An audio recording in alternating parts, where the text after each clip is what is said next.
काय सांगाल मुख्यमंत्री पदासाठी आता शपथविधी कधी होणार या संदर्भात वेगवेगळ्या चर्चा आहेत, सरकार कधी स्थापन होतं? तुमच्याच चॅनलवर आणि सगळीकडे आम्ही बघतोय की 5 तारखेला मुख्यमंत्र्यांची शपथविधी या ठिकाणी होणार आहे।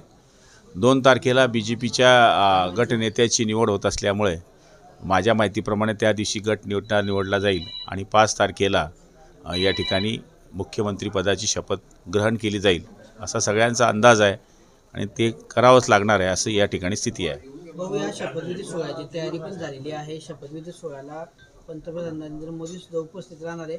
मात्र खरा प्रश्न भाऊ अजून पण आहे की मुख्यमंत्री कोण होणार हा प्रश्न हे बघा, हा शेवटी भारतीय जनता पार्टीच्या नेतृत्वाचा हा विषय आहे। शेवटी ज्यावेळेस शिंदे साहेबांचा विषय आला त्यावेळेस शिंदे साहेबांनी सरळ सांगितलं की माझा कुठलाहीच अडचण होईल अशा पद्धतीची मी वागणूक करणार नाही।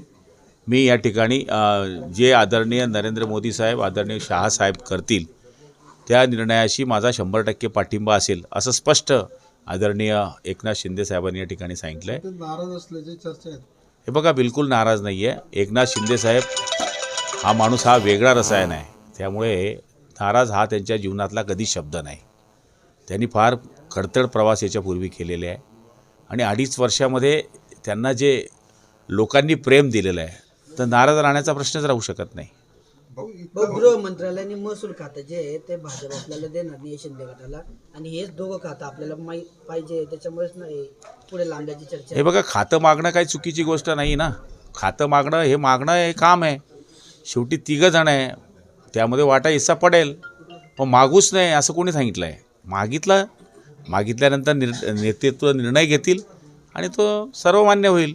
भाऊ, उद्धव ठाकरे म्हणतात की एवढं तुफानी पद्धतीने बहुमत मिळाल्यानंतरही या ठिकाणी सरकार स्थापन करण्याऐवजी मुख्यमंत्री एकनाथ शिंदे शेतात जाणं पसंत करतायत, ते कितपत योग्य आहे? जे शेतात राहतात त्यांना शेत कळतं, जे महलात राहतात त्यांना शेत काय कळणार आहे?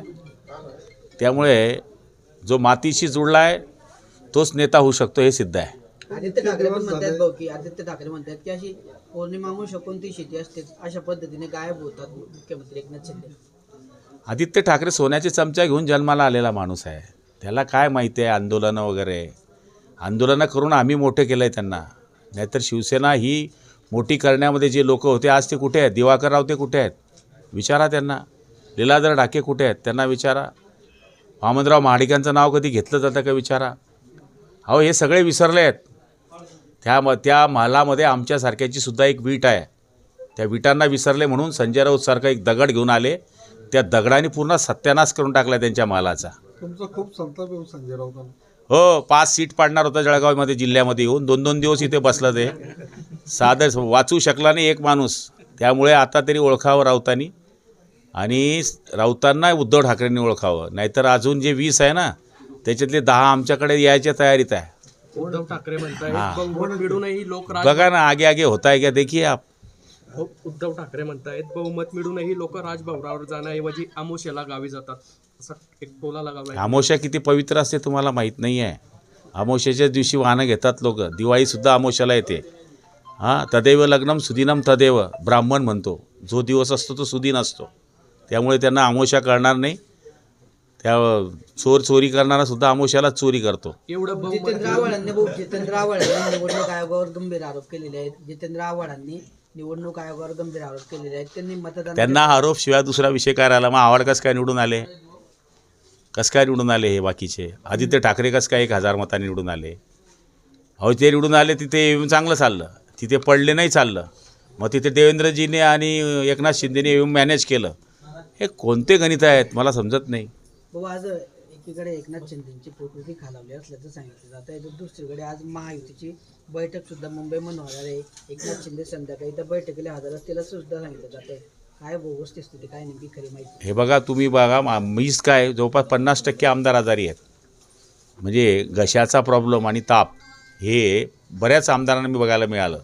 मी सुद्धा जवळपास 7-8 सलाईन मुंबईमध्ये घेतल्या, त्यामुळे प्रत्येकजण आजारी पडला या निवडणुकीमध्ये। आमदार फिवरची साथ यस, हे क्लायमेटमुळे आजारी लोक पडले आणि मला तरी असं वाटतं की जरी ताप असला तरी शिंदे साहेब आहेत ते, ते 100% मिटिंगला येणार. भाऊ तुमच्या मंत्रिपदाचं काय तुमचे उपमुख्यमंत्री पदाच्या चर्चा सुरू झाल्या. अरे बाबा मला काय उपमुख्यमंत्री करताय तुम्ही, मी जे आहे ते बरोबर आहे मग काय आणि माझा नेता मला करेल काय करायचंय. पण एकनाथ शिंदेने स्वतः उपमुख्यमंत्री पद घेण्यास नकार दिला तर ते नेत्यांची निवड करू शकतात, त्यामध्ये तुमचं आणि दीपक केसरकर आमचा आग्रह हाच आहे की शिंदे साहेबांनी उपमुख्यमंत्री व्हावं, त्यांनी सत्तेत राहावं, उपमुख्यमंत्री व्हावं आणि पक्षाचं काम असतील तर आमच्यासारख्या शिलेदारांना त्यांनी आदेश करावे. त्यांनी जर सांगितलं तर पण तुमच्यावर जबाबदारी नाही, शिंदे साहेबच आम्ही करू. हो, सातत्याने म्हटलं जातं की ते मोदी आणि शहा जे ठरवतील त्यानुसार मुख्यमंत्री ठरेल. विरोधक मात्र याच्यावरती टीका करतायत की काय सोनिया गांधी ठरवेल का भाजपच्या मुख्यमंत्री?